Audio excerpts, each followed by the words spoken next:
A minha irmã começou a namorar esse rapaz, ela era muito novinha e ele também era bem jovem nessa época. E assim, os dois quase não namorou e a doida já foi logo casando. Nisso, eles foram morar com a gente na casa dos nossos pais, né? E pouco tempo que os dois se casou, que ele veio morar dentro de casa, que só tinha ele de estranho lá, as coisas começou a sumir. Tipo, no começo era coisinha assim tão besta, sabe? Que a gente nem dava falta. E quando dava falta, a gente pensava, ah, não, deve ter sumido, só isso. Mas só que a coisa foi ficando séria. Começou a sumir dinheiro, sumiu um tênis caro do meu irmão, sumiu o perfume importado meu. Então, tipo, meu pai ficou assim, gente, não tem cabimento, porque isso nunca aconteceu antes dentro de casa. E aí o meu pai tentou falar com a minha irmã, perguntar se ela não estava estranhando aquilo que tá acontecendo agora, né? Mas a minha irmã, ela apelou com o meu pai, sabe? Brigou, falou assim que meu pai estava julgando o marido dela só pelo fato do coitado ser pobre, como se a gente fosse rico, né? E aí, eu acho que ela contou pra ele essa conversa que o meu pai teve com ela. Eu acho não, é óbvio que ela contou. E ele passou um tempo esperto, sabe? Ficou um tempão lá em casa sem desaparecer, nada. Quando foi um dia, eu saí da escola mais cedo, voltei pra casa. E aí, quando eu cheguei, só tava a minha irmã, a minha mãe, a minha irmã e ele, que até então eu não sabia que ele tava em casa. Eu fui pro meu quarto e quando eu cheguei na porta, eu peguei no flagra ele mexendo na gaveta do meu guarda-roupa e ele tava com uma correntinha de ouro minha na mão. Essa correntinha, o meu avô que tinha me dado antes de morrer, sabe? Então, ela tem um valor emocional muito grande pra mim. Nessa hora que eu vi que ele tava com a minha correntinha, que ele tava roubando a minha correntinha, eu fiquei com muita raiva. Eu comecei a gritar, chorar, fiz o maior escândalo, sabe? Nisso, a minha mãe e a minha irmã veio correndo pra poder entender o que estava acontecendo. E eu, brava demais, falei pra minha irmã, esse é seu marido. Eu peguei no flagra me roubando, mexendo na minha gaveta. Só que como eu comecei a gritar, ele soltou a correntinha de novo dentro da gaveta. Então, quando a minha mãe e a minha irmã chegou no quarto, ele já não tava mais com nada na mão.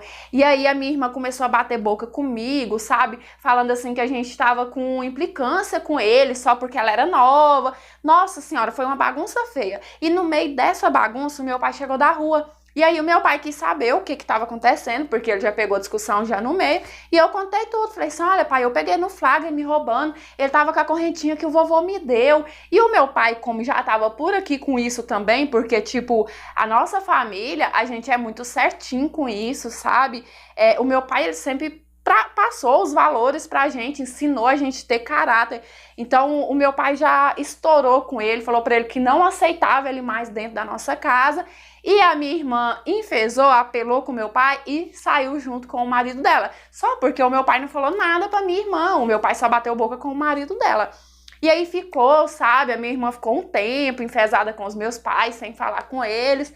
Quando deu 8 meses que a minha irmã tinha ido morar com ele sozinha, olha a minha irmã em casa de novo, pedindo meu pai se não podia voltar a morar lá, porque ela tinha separado do marido e não tinha pra onde ir. E é óbvio que meu pai aceitou, até porque o meu pai nunca expulsou a minha irmã, ele expulsou o marido dela.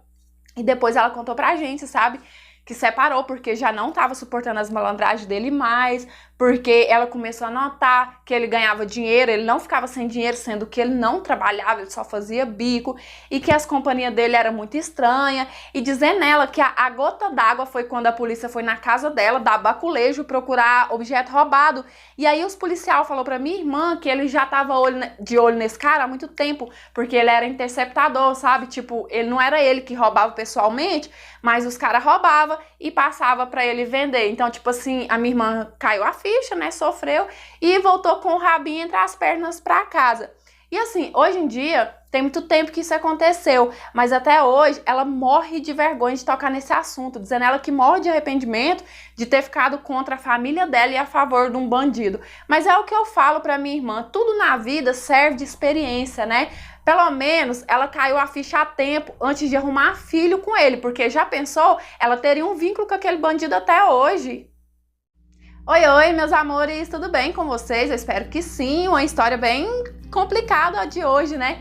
Mas o que eu acho assim que a gente pode tirar de lição nessa história é tentar conhecer a pessoa melhor antes de morar com ela, antes de casar, né? É certo que eu acho que ninguém conhece o outro 100%, mas você acaba de conhecer uma pessoa hoje, já casa com ela amanhã, então eu acho que você tá sujeita aí a ter muitas surpresas e às vezes nem sempre surpresa boa, né? Igual foi no caso da menina da história, ela nem conhecia, ela casou com um bandido sem nem saber quem era ele, né? E é como a menina, a irmã dela falou, ainda bem que pelo menos ela acordou antes de ter filho com ele, né? E aí serviu de experiência para ela aprender a primeiro conhecer uma pessoa para só depois dar um passo maior, que é morar junto e é um casamento, né? E é isso, eu espero muito que vocês tenham gostado de mais essa interpretação de hoje. Vamos aos recados aqui. Deixa o like, que é muito importante para o crescimento do canal. Se inscreva se ainda não for inscrito para fazer parte aqui do nosso cantinho. Ative o sininho de notificação, porque assim, quando eu mandar a história nova, o YouTube vai te avisar, tá? Me siga lá no Instagram, tá passando na sua telinha, vai estar o link também nos comentários. Lá eu fico mais pertinho de vocês, interagindo, tá? Batendo um papo lá nos stories. E se você quiser me enviar a sua história para eu estar analisando e quem sabe ela aparecer aqui no canal, é nesse e-mail que tá passando aqui na sua telinha, porque o nosso canal é de interpretação de histórias de vida, não é conto erótico, tá? Para uns caras que chegam aqui querendo conto erótico, não é. São histórias que acontecem na vida mesmo, de qualquer um. Histórias que podem ser reais, baseados em fatos reais, e muitas das vezes até fictícios, sem intenção de enganar ninguém. Só quero proporcionar entretenimento para vocês, uma troca de experiência, né? Às vezes uma história de humor, uma história de superação, e também é o meu trabalho, eu amo fazer, e eu sei que tem muita gente que ama acompanhar, e é isso. Beijão, fica com Deus, fique em paz, até os próximos, tchau!